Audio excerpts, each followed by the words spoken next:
Hi friends, అందరూ ఎలా ఉన్నారండి? ఈరోజు వీడియో వచ్చేసి ఈ టాప్ని ఏ విధంగా కట్ చేసి స్టిచ్ చేయాలనేది చూపించబోతున్నానండి. ఇది వచ్చేసి ఒక ఆది డ్రెస్ తోటి ఏ విధంగా కట్ చేయాలనేది చూపిస్తాను. ఇది వచ్చేసి 4 ఫోల్డింగ్స్ అండి. ఒరిజినల్ క్లాత్ అనమాట, లైనింగ్ యూజ్ చేయట్లేదు. ఈ ఒరిజినల్ క్లాత్ని ఈ విధంగా 4 ఫోల్డింగ్స్ చేసేసుకుంటున్నాను. ఇక్కడ వచ్చేసి కస్టమర్ దగ్గర నుంచి వచ్చేసి నేను షోల్డర్ కొలత తీసుకున్నానండి. అంటే ఆది డ్రెస్లో మనకి కరెక్ట్గా లేదు షోల్డర్ చంక, అందుకోసమనండి. షోల్డర్ వచ్చేసి 15 ఇంచెస్ యాజ్ ఈజ్గా మార్క్ చేసేసాను. చంక డౌన్ వచ్చేసి 8 ఇంచెస్ మార్క్ చేశానండి. ఓకేనా, తనకి చంక రౌండ్ ఎక్కువ ఉంది కాబట్టి నేను ఒక ½ ఇంచ్ ఎక్స్ట్రా పెట్టుకున్నాను. మామూలుగా అయితే షోల్డర్ ఎంత ఉందంటే అంత పెట్టేసుకుంటాము, కానీ చంక రౌండ్ ఎక్కువ ఉంది కాబట్టి ½ ఇంచ్ మార్క్ చేసేసుకున్నాను. చెస్ట్ లూజ్ వచ్చేసి 10.5 ఇంచులకు మార్క్ చేసేసుకుని ఇంక ఇప్పటి నుంచి యాజ్ ఈజ్గా ఇంకా చంక దగ్గర నుంచి ఇంకా బాడీ ఈ ఆది డ్రెస్లో ఎట్లుందో సేమ్ అదే విధంగా మార్క్ చేసేసుకుంటున్నానండి. చూడండి, ఈ ఆది డ్రెస్ను కూడా ఈ విధంగా 4 ఫోల్డింగ్స్ చేసేసుకొని నీట్గా సర్దేస్తున్నానండి, సర్ది పెట్టేసుకుంటున్నాను. చూడండి, ఇంకా చంక దగ్గర వచ్చేసి మనము 1.5 ఇంచు మార్క్ చేసుకున్నానండి. ఓకేనా, ఇప్పుడు ఈ ఆది డ్రెస్ ఫోల్డ్ చేసి పెట్టాం కదా, యాజ్ ఈజ్గా మార్క్ చేసేసుకుంటున్నానండి. ఓకేనా, యాజ్ ఈజ్గా మార్క్ చేసేసుకుంటున్నాను. ఇంకా ఆది డ్రెస్తో మనకు పని లేదండి, ఇంకా ఎక్స్ట్రా ఖర్చు వరకు మార్క్ చేసేసుకోవాలి. ఇక్కడ వచ్చేసి మీకు ఇది డిజైన్ ఉంది కాబట్టి మీకు అంత క్లియర్గా తెలియకపోవచ్చు అండి. నేను చెప్తున్నాను కాబట్టి మీరు చూస్తూ కట్ చేసుకుంటే మీకే అర్థమవుతుంది. చూడండి, ఈ విధంగా ఎక్స్ట్రా ఖర్చు పెట్టుకున్నాను. ఇప్పుడు స్కేల్ వెడల్పు ఎంత ఉందో అక్కడ వచ్చేసి కట్స్ కోసం కింద సైడ్కు ఫోల్డ్ చేయాలి కదండి, అక్కడ కూడా ఈ స్కేల్ వెడల్పు చూడండి. ఈ విధంగా స్కేల్ వెడల్పుతోటి ఎక్స్ట్రా క్లాత్ తీసేసుకుంటే సరిపోద్ది. ఇంకా ఉన్న మిగతా క్లాత్ అంతా సైడ్ ఈ క్లాత్ అంతటిని కూడాను కట్ చేసేస్తున్నానండి. చూడండి, ఈ ఎక్సెస్ క్లాత్ అంతటిని కూడాను కట్ చేసేస్తున్నా. అంతేనండి, చాలా సింపుల్. టాప్ని కట్ చేసుకోవడం కానీ స్టిచ్ చేయడం కానీ చాలా సింపుల్ అనమాట. చూడండి, ఇంకొచ్చేసి ఇది వచ్చేసి ఫుల్ షోల్డర్ కాబట్టి నేను వచ్చేసి షోల్డర్ వైపున వచ్చేసి ఒక ½ ఇంచ్ డౌన్ చేయాలండి. ఇక్కడ చూడండి, ఒక ½ ఇంచ్ డౌన్ చేసేసుకొని నెక్ వచ్చేసి 3.5 ఇంచులు మార్క్ చేసేసుకున్నాను. షోల్డర్ వచ్చేసి 4 ఇంచెస్ అనమాట. ఈ విధంగా క్రాస్గా లైన్ డ్రా చేసేసుకొని ఆ ½ ఇంచ్ని ఇక్కడ మనకి షోల్డర్ వైపున వచ్చేసి ½ ఇంచ్ డౌన్ పెట్టుకోవాలండి. ఫుల్ షోల్డర్ అయినప్పుడు ఆ ½ ఇంచ్ కట్ చేసేసుకుంటున్నాను. ఇప్పుడు చూడండి, ఇందులో నుంచి బ్యాక్ పార్ట్ని తీసి పక్కన పెట్టేసుకొని ఇంకా ఫ్రంట్ లోత్ తీయాలి కదండి. ఫ్రంట్ పార్ట్కి వచ్చేసి ఒక 3/4 ఇంచ్ లోత్ తీస్తున్నానండి. ఇది హై నెక్ కొలతే కాబట్టి 3/4 ఇంచ్ లోత్ తీస్తున్నాను. చూడండి, ఇక్కడ గమనించండి, ఇక్కడ ఈ విధంగా 3/4 ఇంచ్ మార్క్ చేసేసుకొని నేను లోత్ తీస్తున్నానండి. చూడండి, ఇప్పుడు ఈ మార్క్ చేసుకున్నట్టుగా ఈ క్లాత్ని కూడా ఇక్కడ కట్ చేసేస్తున్నాను. కట్ చేసిన తర్వాత ఇంకా హ్యాండ్స్ని కూడా కట్ చేసేసుకుందామండి. చూడండి, ఇప్పుడు హై నెక్ వాటికి ఖచ్చితంగా 1 లేదా 3/4 ఇంచ్ ఖచ్చితంగా తీయాలండి లోతు ఫ్రంట్ పార్ట్కి. మామూలుగా డీప్ నెక్ వాటికైతే ఒక ½ ఇంచ్ సరిపోతుంది. ఓకేనండి, ఇది ఫ్రంట్, ఇది వచ్చేసి బ్యాక్. ఇది పక్కన పెట్టేసుకుంటున్నాను. ఇంకొచ్చేసి హ్యాండ్స్ అండి. హ్యాండ్స్కి కూడా యూజ్ చేసే క్లాత్ వచ్చేసి ఈ విధంగా 4 ఫోల్డింగ్స్ చేసుకుంటున్నాను. అంటే ఫ్రంట్ 2 హ్యాండ్స్ని కూడాను ఒకేసారి కట్ చేసేస్తున్నానండి. చూడండి, ఈ విధంగా 4 ఫోల్డింగ్స్ చేసేసుకొని ఈక్వల్గా కింద వైపున పై వైపున కొంచెం క్రాస్ ఉందండి నాకు. చూడండి, ఈ విధంగా నీట్గా సర్దుకొని పై వైపున వచ్చేసి చూడండి, ఫస్ట్ వచ్చేసి నాకు హ్యాండ్ లెంత్ వచ్చేసి 14 ఇంచెస్ తీసుకుంటున్నానండి. పొడవు వచ్చేసి 14 ఇంచులు తీసుకున్నాను. అదే 14 ఇంచులు ఇటువైపులు కూడా మార్క్ చేసేసుకొని స్ట్రైట్గా ఒక లైన్ డ్రా చేసేసుకుంటున్నానండి. ఇక్కడ హ్యాండ్ డౌన్ వచ్చేసి 3.5 ఇంచులకు మార్క్ చేసేసుకుంటున్నాను. అదే 3.5 ఇంకో వైపున కూడా మార్క్ చేసుకొని ఈ విధంగా స్ట్రైట్గా లైన్ డ్రా చేసేసుకున్నాను. షోల్డర్ వైపున వచ్చేసి 2 ఇంచెస్కి మార్క్ చేసేసుకున్నానండి. చంక రౌండ్ వచ్చేసి నాకు 9.5 ఇంచులు అనమాట. ఓకేనా, 9.5 ఇంచులకు మార్క్ చేసుకొని ఆ 2 ఇంచెస్ మార్క్ చేసుకున్నాక అక్కడి నుంచి ఒక లైన్ డ్రా చేసేసుకున్నానండి. హ్యాండ్ లూజ్ వచ్చేసి 5.5 ఇంచులు అనమాట. వీటన్నిటిని కలుపుతూ ఒక లైన్ డ్రా చేసేసుకొని ప్లస్ ఎక్స్ట్రా ఖర్చు మార్క్ చేసేసుకుంటున్నానండి. చూడండి, ఇప్పుడు వచ్చేసి హ్యాండ్ షేప్ అండి. హ్యాండ్ షేప్ని చూడండి, ఈ విధంగా నిదానంగా హ్యాండ్ షేప్ డ్రా చేయడమే అనమాట. ఒకసారి మీరు నేను లైనింగ్ కట్ చేస్తున్నానండి ఒక వీడియో, అది ఒకసారి చూస్తే మీకు అర్థమవుతుంది క్లియర్గా. ఇక్కడ ఒకవేళ అర్థం కాకపోయినా తర్వాత కూడా ఇంకొక వీడియో ఉందండి, లైనింగ్ కట్ చేసి చూపిస్తాను. ఇందులో మీకు డిజైన్ ఉండడం వల్ల సరిగ్గా అర్థం కాకపోవచ్చు, అందుకోసం పర్టికులర్గా చెప్తున్నానండి. సైడ్ ఉన్న ఎక్సెస్ క్లాత్ అంతటిని కూడాను కట్ చేసేసుకున్నాను. ఇంకా ఫ్రంట్ లోత్ తీయాలి కదా, ఫ్రంట్ లోత్కి వచ్చేసి చూడండి, షోల్డర్ వైపున ఇక్కడ ఘాటు పెట్టుకున్నాం కదా, అక్కడి నుంచి 1 ఇంచ్ మార్క్ చేసేసుకొని ఇందాక మార్క్ చేసుకున్నాం కదా 9.5 ఇంచులకి, అంటే 8.5 అక్కడికి సగానికి మార్క్ చేసుకోవాలి. ఇది వచ్చేసి ఒక ½ ఇంచ్ తీస్తున్నానండి. ఒక ½ ఇంచ్ చంకలో తీసేసుకొని మార్క్ చేసుకున్నట్టుగా కట్ చేసేసుకోవడమే. ఓకేనా, డ్రెస్సులకు కాబట్టి ఒక ½ ఇంచ్ సరిపోద్దండి. ఇది ఫ్రంట్ అని గుర్తు కోసం ఆ విధంగా మార్క్ చేసేసుకున్నాను. ఇప్పుడు చూడండి, ఇప్పుడు వచ్చేసి ఏ విధంగా స్టిచ్ చేయాలనేది చూపించబోతున్నాను. చూడండి, ఫస్ట్ వచ్చేసి ఫ్రంట్ అండి. ఫ్రంట్ పార్ట్కి వచ్చేసి మిడిల్కి మార్క్ చేసేసుకుంటున్నానండి.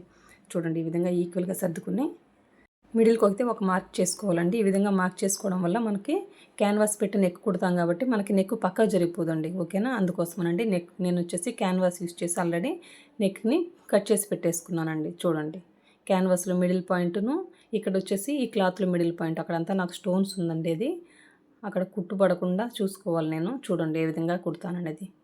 క్యాన్వాస్లో మిడిల్ను అక్కడ ఆల్రెడీ ఒరిజినల్ క్లాత్ మీద మిడిల్ ఉంది కదా, ఆ రెండింటి మీద కుట్టుపడాలి. నేను ఆ స్టోన్ మీద కుట్టు పడకుండా మళ్ళీ కొంచెం జరుపుకొని అక్కడి నుంచి కుట్టుకుంటున్నానండి. ఇదంతా కట్ చేసే భాగమే కాబట్టి మనకి ప్రాబ్లం లేదనమాట. మనకు వచ్చేసి ఈక్వల్గా అంటే నెక్కు ఒకవైపున ఎక్కువ తక్కువ రాకుండా ఉండడం కోసం ఈ పద్ధతి అనమాట. ఓకేనండి, నెక్కు మనకి పక్కకు జరిగిపోదు, ఎట్లా ఉందో అట్లే వస్తుందండి. అందుకోసం ఇప్పుడు చూడండి, పాదం గ్యాప్ తోటి కుట్టుకుంటూ రావడమే. ఈ నెక్ షేప్ ఏ విధంగా ఉందో అక్కడే కుట్టుకుంటూ రావడమేనండి. ఎక్కడ మూలలు ఉన్నాయో అక్కడ సూది దింపి మళ్ళీ క్లాత్ని జరుపుకోవాలండి. ఓకేనండి, చూడండి ఈ విధంగా మూలల దగ్గరకు వచ్చేసరికి ఆ విధంగా మార్క్ చేసేసుకొని ఆ మార్కింగ్ మీద సూది దింపి మళ్ళీ కుట్టడం స్టార్ట్ చేయాలండి. ఇప్పుడు ఎక్సెస్ క్లాత్ అంతటిని కూడా కట్ చేసేయాలి. చూడండి, ఈ క్లాత్ అంతా కట్ చేసిన తర్వాత మొత్తం ఘాట్లు పెట్టేసుకొని ఈ క్యాన్వాస్ని లోపలికి ఫోల్డ్ చేసుకొని పైనుంచి ఒక అన కుట్టేసేసుకోవడమేనండి. ఈ క్యాన్వాస్ యూజ్ చేయడం వల్ల ఏ నెక్ షేప్ అయినా కూడా పర్ఫెక్ట్గా తీయగలమండి. అందుకోసం అనేసి క్యాన్వాస్ ఖచ్చితంగా యూజ్ చేయండి. ఖచ్చితంగా ఘాట్లు పెట్టండి. ఓకేనా, మూలల దగ్గర ఖచ్చితంగా ఘాట్లు పెట్టుకోవాలి, కానీ కుట్టు చివరి వరకు ఘాటు పెట్టకూడదండి. ఈ విధంగా మొత్తం ఘాట్లు పెట్టేసిన తర్వాత ఈ క్యాన్వాస్ని లోపలికి ఫోల్డ్ చేసి పైనుంచి ఒక అన కుట్టేసుకోవడమేనండి. ఖచ్చితంగా డ్రెస్సులకు కానివ్వండి, లాంగ్ ఫ్రాక్లకు కానివ్వండి, ఏ నెక్ షేప్ అయినా పర్ఫెక్ట్గా రావాలంటే క్యాన్వాస్ యూజ్ చేయండి. మీకు నెక్ షేప్ చాలా పర్ఫెక్ట్గా వస్తుందండి. ఓకేనా, చూడండి ఈ విధంగా పైనుంచి నిదానంగా ఒక అనకుట్టు వేసుకుంటూ రావడమేనండి. ఇంకా లోపల వైపుకి ఫోల్డ్ అయింది కదా, ఆ క్యాన్వాస్ మొత్తానికి కూడాను నేను హెమ్మింగ్ చేసేసుకుంటున్నాను. కానీ ఖచ్చితంగా పైనుంచి అయితే ఒక అనకుట్టు పడాలండి. చూడండి, మూలల దగ్గర సూది దింపి మళ్ళీ క్లాత్ని మన వైపుకి తిప్పుకొని నిదానంగా కుట్టుకుంటూ రావడమేనండి. చూడండి, ఫ్రంట్ పార్ట్ కుట్టడం కంప్లీట్ అయిపోయింది. ఇప్పుడు వచ్చేసి బ్యాక్ అండి. బ్యాక్ చూడండి, బ్యాక్ కూడా సేమ్ అదే విధంగా మిడిల్కి ఫోల్డ్ చేసేసుకొని నేను ఈ విధంగా మార్క్ చేసేసుకుంటున్నాను మార్కర్తో. ఈ విధంగా మార్క్ చేసుకోవడం వల్ల మనకి నెక్ పక్కకు జరిగిపోతుంది. అందుకోసం అనమాట మనం ఒరిజినల్ క్లాత్ మీద మార్క్ చేసుకోవాలి. క్యాన్వాస్ ఉంది కదా, మనం ఏ నెక్ షేప్ అయితే కట్ చేసుకున్నామో ఆ క్యాన్వాస్కి కూడాను మిడిల్కి మార్క్ చేసేసుకుంటే ఆ రెండు ఒకదాని మీద ఒకటి పెట్టినప్పుడు కుట్టు ఈక్వల్గా రావాలండి. ఎక్కడైతే మార్క్ చేసుకున్నామో ఒరిజినల్కిను క్యాన్వాస్కి అక్కడే కుట్టుపడాలండి. ఓకేనా, వచ్చేసి ఈ నెక్ను వచ్చేసి పాదం గ్యాప్ తోటి ఈ విధంగా కుట్టుకుంటూ రావడమేనండి. ఈ కుట్టేసిన తర్వాత ఎక్సెస్ క్లాత్ అంతటిని కూడా కట్ చేసేసుకుంటున్నాను. చూడండి, బ్యాక్ వచ్చేసి నాకు ఒరిజినల్ క్లాత్ లేదు కాబట్టి ప్యాంట్ క్లాత్ని యూజ్ చేశానండి క్యాన్వాస్ కోసం. చూడండి, ఈ విధంగా మొత్తము కట్ చేసిన తర్వాత ఎక్సెస్ క్లాత్ అంతటిని కూడాను మొత్తం ఘాట్లు పెట్టేసుకోవడమేనండి. సేమ్ ఫ్రంట్కి ఏ విధంగా అయితే చేసామో బ్యాక్కి కూడా ఈ విధంగా ఘాట్లు పెట్టేసుకొని ఈ విధంగా ఫోల్డ్ చేసేసుకొని పైనుంచి ఒక అన కుట్టేసేసుకోవడమే. లోపలికి ఫోల్డ్ చేసిన క్లాత్కి వచ్చేసి ఇంకా హెమ్మింగ్ చేసేస్తానండి. అంతేనండి, చాలా సింపుల్. ఈ విధంగా నిదానంగా కుట్టుకుంటూ రావడమే. గమనించండి నేను ఏ విధంగా కుడుతున్నాను అనేది కూడాను. చూడండి, ఈ విధంగా మొత్తం కుట్టడం కంప్లీట్ అయిపోయింది కదా. ఇప్పుడు షోల్డర్స్ జాయిన్ చేద్దాం. చూడండి, బ్యాక్ నెక్ కూడా కుట్టడం కంప్లీట్ అయిపోయిందండి. ఇప్పుడు వచ్చేసి బ్యాక్ మీద ఫ్రంట్ని పెట్టేసి షోల్డర్స్ జాయిన్ చేస్తున్నాను. షోల్డర్స్ జాయిన్ చేసేటప్పుడు ఖచ్చితంగా హాఫ్ ఇంచ్ ఖర్చు విడిచిపెట్టి ఆ విధంగా 2 కుట్లు వేయాలండి. చూడండి, 2 వైపులా కూడాను చివర్లో కూడాను రబ్ ఇవ్వాలండి. ఒక వైపున కంప్లీట్ అయిపోయింది కదా, సేమ్ అదే విధంగా ఇంకో వైపున కూడాను షోల్డర్స్ జాయిన్ చేస్తున్నానండి. ఇక్కడ కూడాను ఒక హాఫ్ ఇంచ్ ఖర్చు విడిచిపెట్టి 2 కుట్లు వేస్తున్నాను. 2 వైపులా కూడాను రబ్ ఇవ్వాలండి. రబ్ చేసేస్తే కుట్టు గట్టిగా లాక్ అయిపోద్ది అనమాట. ఓకేనా, ఇది కంప్లీట్ అయిపోయింది కదా. ఇప్పుడు వచ్చేసి హ్యాండ్స్ అండి. హ్యాండ్స్కి వచ్చేసి కింద అంచులు ఫోల్డ్ చేసేసుకుందాము. చూడండి, ఇప్పుడు ఇది కంప్లీట్ అయిపోయింది కదా. ఇది పక్కన పెట్టేసి హ్యాండ్స్కి వచ్చేసి కింద వైపున కూరపాటు కాబట్టి నేను ఒక ఫోల్డింగే చేస్తున్నానండి. కూరపాటు కాకుండా మనం కట్ చేసామనుకోండి ఖచ్చితంగా 2 సార్లు ఫోల్డ్ చేయాలన్నమాట. అంటే నేను ఒక ఫోల్డింగ్ ఎందుకు చేస్తానని మీకు డౌట్ రావచ్చు. ఈ డిజైన్ వల్ల కనిపించకపోవచ్చు అండి మీకు, అదంతా కూరపాటు అనమాట. అంటే మనం ఒక ఫోల్డ్ చేసేస్తే సరిపోద్ది, ప్రాబ్లం ఏముండదు. మనం కట్ చేసామనుకోండి అప్పుడు 2 ఫోల్డింగ్స్ చేయాలన్నమాట. ఈ విధంగా చూడండి, 2 హ్యాండ్స్కి కూడా ఫోల్డ్ చేసేసి కుట్టేశాను కదా. ఇప్పుడు వచ్చేసి షోల్డర్స్ జాయిన్ చేస్తుంది. ఇది ఫ్రంట్ అని గుర్తు కోసం ఈ విధంగా మార్క్ చేసేసుకుంటున్నాను. షోల్డర్స్ అండి. షోల్డర్స్ జాయిన్ చేసేటప్పుడు ఏమైనా హెచ్చు తగ్గులు ఉన్నాయా అని చెక్ చేసుకోవాలండి. నాకు వచ్చేసి ఈక్వల్గానే ఉంది కాబట్టి నేను నార్మల్గానే కుట్టేసుకుంటున్నాను. అంటే మనకు వచ్చేసి డ్రెస్కి వచ్చేసి హ్యాండ్స్ నెక్ ఇచ్చేటప్పుడు షోల్డర్ దగ్గర మనం కుట్టే విధానంలో కొంచెం ఎక్సెస్ వస్తుందండి. ఆ ఎక్సెస్ వచ్చినప్పుడు కట్ చేసేసుకోవాలి. అట్లే పెట్టి కుట్టేస్తామనుకోండి అప్పుడు ఫిట్టింగ్ మంచిగా ఉండదు. ఇట్లాంటి చిన్న చిన్న పాయింట్స్ గమనించుకోవాలి. నాకేం ఎక్సెస్ క్లాత్ లేదు కాబట్టి ఇప్పుడు ఈ హ్యాండ్ నెక్ ఇచ్చేటప్పుడు నేను వచ్చేసి నార్మల్గా పెట్టేసి ఒక 1/2 ఇంచ్ గ్యాప్ ఇచ్చి పెట్టుకుంటూ కుట్టుకుంటూ వస్తున్నానండి. ఇది కంప్లీట్ అయిపోయిన తర్వాత ఇంకో హ్యాండ్ కూడా ఎక్కిస్తాను చూడండి. చూడండి ఈ షోల్డర్కి వచ్చేసి నాకు హెచ్చు తగ్గులు రాలేదు. ఇంకో వైపున వచ్చేసి కొంచెం ఎక్సెస్ క్లాత్ ఉంటుంది, అది కట్ చేసి చూపిస్తాను గమనించండి. చూడండి ఇక్కడ వచ్చేసి కొంచెం ఎక్సెస్ వచ్చింది కదా, ఇది కట్ చేసేసాను. ఇప్పుడు వచ్చేసి ఈ హ్యాండ్ కూడా నేను జాయిన్ చేసేస్తున్నానండి. ఇక్కడ వచ్చేసి హ్యాండ్ జాయిన్ చేసేటప్పుడు ఖచ్చితంగా 2 కుట్లు వేయాలి. షోల్డర్ దగ్గర నుంచి స్టార్ట్ చేస్తున్నానండి. హాఫ్ ఇంచ్ గ్యాప్ ఇచ్చుకు పెట్టుకుంటూ కుట్టుకుంటూ రావాలండి.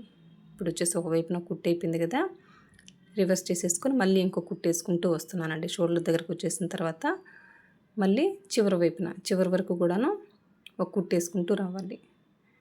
ఓకేనండి. చూడండి చాలా నిదానంగానే చూపిస్తున్నాను. ఇప్పుడు వచ్చేసి మళ్ళీ రివర్స్ చేసేసి షోల్డర్ దగ్గరకు వచ్చేసి ఎండ్ చేసేస్తాను. అంటే ఇప్పుడు మనం హ్యాండ్ జాయిన్ చేసేటప్పుడు 2 కుట్లు కంప్లీట్ చేసేసినట్టే అనమాట. ఇది కంప్లీట్ అయిపోయింది కదండి. ఇప్పుడు వచ్చేసి సైడ్స్ జాయిన్ చేద్దామండి. మామూలుగా లైనింగ్ క్లాత్కి అయితే రన్నర్తో మార్క్ చేసేసుకుంటాను. ఆ మార్కింగ్ మీద చాలా ఈజీగా కుట్టేసుకోవచ్చు. కానీ ఇప్పుడు వచ్చేసి మొత్తం టేప్తో చూసుకోవాలండి. ఎంత ఖర్చు విడిచిపెట్టానో అదంతా మార్క్ చేసేసుకుంటాను అండి. చూడండి ఫస్ట్ వచ్చేసి చంక దగ్గర మార్క్ చేసేసుకుంటాను. ఇక్కడ గమనించండి, చంక దగ్గర వచ్చేసి నేను ఎంత ఖర్చు విడిచిపెట్టుకున్నాను 1.5 ఇంచులు అక్కడ మార్క్ చేసేసుకుంటున్నాను. 2 వైపులా కూడాను. ఇక్కడ ఒక పిన్ పెట్టేసుకుంటున్నానండి. పిన్ పెట్టేసుకుంటే మనకు చంక దగ్గర ప్లస్ గుర్తు పర్ఫెక్ట్గా వస్తుంది. ఇంకా హ్యాండ్ లూజ్ ఎంత అయితే మార్క్ చేసేసుకున్నామో అంతా మార్క్ చేసేసుకొని ఇంకా కుట్టడం, సైడ్ జాయిన్ చేయడం స్టార్ట్ చేసేస్తున్నాను. చూడండి ఈ విధంగా చంక వరకు వచ్చిన తర్వాత ఆ పిన్ తీసేస్తున్నానండి. ఇంకా మనం ఎంత ఖర్చు విడిచిపెట్టాము 1.5 ఇంచులు అండి. 1.5 ఇంచులకు ఆ విధంగా మార్క్ చేసేసుకుంటూ నిదానంగా సైడ్ జాయిన్ చేసుకుంటూ రావడమేనండి. చూడండి ఇక్కడ గమనించండి నిదానంగా. మామూలుగా అయితే లైనింగ్ అయితే నేనైతే రన్నర్తో మార్క్ చేసేసుకుంటున్నాను. అదైతే నాకు చాలా ఈజీ అనిపిస్తుంది. దీనికంటే కూడాను దీని మీద వచ్చేసి రన్నర్తో మార్క్ చేసేసుకున్న మార్కింగ్ పడలేదండి. అందుకోసం ఎక్కడి వరకు అయితే మార్క్ చేసుకున్నామో అక్కడ వరకు ఒక రబ్ ఇచ్చేసి మళ్ళీ రివర్స్ చేసేసి మళ్ళీ పాదం గ్యాప్ తోటి అండి, కుట్టు మీద కుట్టు కదా అది, పాదం గ్యాప్ తోటి ఇంకో కుట్టు కుడుతున్నాను. అట్లాగే ఇంకో కుట్టు అండి, మళ్ళీ పాదం గ్యాప్ తోటి ఇంకో కుట్టు కుట్టేస్తున్నాను. చూడండి ఇట్లా ఒక 4 కుట్లు కుడుతున్నానండి. ఒకవేళ కస్టమర్కి టైట్ అయినా విప్పుకోవడానికి ఉంటుంది కాబట్టి ఖచ్చితంగా 3 లేదా 4 కుట్లు వేస్తానండి నేను ఖచ్చితంగా. చూడండి ఈ విధంగా 4 కుట్లు ఒకవైపున అయితే కంప్లీట్ అయిపోయింది. సేమ్ అదే విధంగా ఇంకో వైపున కూడా సైడ్ జాయిన్ చేసేస్తున్నాను. ఇందాక ఏ విధంగా అయితే మార్క్ చేసేసుకున్నామో అదే 1.5 ఇంచులకు మార్క్ చేసేసుకొని చంక వైపున ఈ రెండింటికి కూడా ఈ విధంగా మార్క్ చేసేసుకొని పిన్ పెట్టేసుకుంటున్నానండి. ఎందుకండి ఇదంటే మనకి చంక దగ్గర ప్లస్ గుర్తు పర్ఫెక్ట్ వస్తుందండి. అందుకోసం ఇప్పుడు హ్యాండ్ లూజ్ ఎంత ఉందో అంత మార్క్ చేసేసుకొని ఇటువైపున కూడా సైడ్ జాయిన్ చేసేయడమే. చూడండి ఇటువైపున కూడా హ్యాండ్ లూజ్ని ఈ విధంగా మార్క్ చేసేసుకొని ఇంకా సైడ్ జాయిన్ చేయడం. చూడండి ఈ విధంగా మార్క్ చేసేసుకుంటున్నాను. చంక దగ్గరకు వచ్చేసి పిన్ ఉంది కదా, ఆ పిన్ రిమూవ్ చేసేసుకొని మనం ఎంత ఖర్చు విడిచిపెట్టుకున్నాము 1.5 ఇంచులు అనమాట. 1.5 ఇంచులు ఆ విధంగా మార్క్ చేసేసుకుంటూ ఇంకో వైపున కూడా సైడ్ జాయిన్ చేసేసుకోవడమేనండి. చూడండి ఈ నడుము దగ్గరకు వచ్చేసరికి 1 ఇంచ్ మార్క్ చేస్తున్నాను. గమనించారా? కింద వైపున అక్కడ కట్స్ దగ్గరకు వచ్చేసరికి 1 ఇంచ్ పెట్టుకున్నానండి. అక్కడ ఎక్కువ ఖర్చు విడిచిపెట్టామనుకోండి మనకి ఫోల్డ్ చేసుకునేటప్పుడు ఇబ్బంది అవుతుంది. అందుకోసం నేను వచ్చేసి 1 ఇంచ్ పెట్టుకున్నాను. అంత ఖర్చు అవసరం లేదు అక్కడ, అందుకోసం అనండి. చూడండి ఇంకో వైపున కూడా సైడ్ జాయిన్ చేయడం కంప్లీట్ అయిపోయింది. ఇప్పుడు వచ్చేసి కట్స్ అండి. సైడ్స్ వచ్చేసి ఈ విధంగా ఫోల్డ్ చేసుకుంటూ వస్తున్నాను. చూడండి ఇక్కడికి వచ్చేసరికి సూది దింపి చూడండి ఈ విధంగా రెండింటిని ఈక్వల్గా పట్టుకోండి. అటువైపున కూడా క్లాత్ని ఈక్వల్గా పెట్టుకొని ఈ విధంగా రివర్స్ చేసేసుకోవాలండి. రివర్స్ చేసేసుకొని మళ్ళీ చివరికి వచ్చేసరికి ఈ విధంగా ఎండ్ చేసేయాలన్నమాట. అంతేనండి, చాలా సింపుల్ అనమాట. ఈ విధంగా కట్స్ కూడా కుట్టడం కంప్లీట్ అయిపోయిందండి. చూసారు కదా ఎంత పర్ఫెక్ట్గా వచ్చిందో. ఇంకా నా వీడియో కనుక నచ్చినట్లయితే లైక్ చేయండి, షేర్ చేయండి, సబ్స్క్రైబ్ చేయండి. థ్యాంక్ యూ అండి. Thank you for watching. ఈ డ్రెస్ చూసారు కదా, ఈ కస్టమర్ వచ్చేసి కొంచెం హెవీ సైజ్ అనమాట. ఇది తనకి పొట్ట ఎక్కువ ఉండడం వల్ల కూడాను చూడండి మామూలుగా అయితే టీనేజ్ పిల్లలకు ఉండే షేప్కి దీనికి కూడాను చాలా డిఫరెన్స్ ఉందన్నమాట. Thank you for watching. Bye.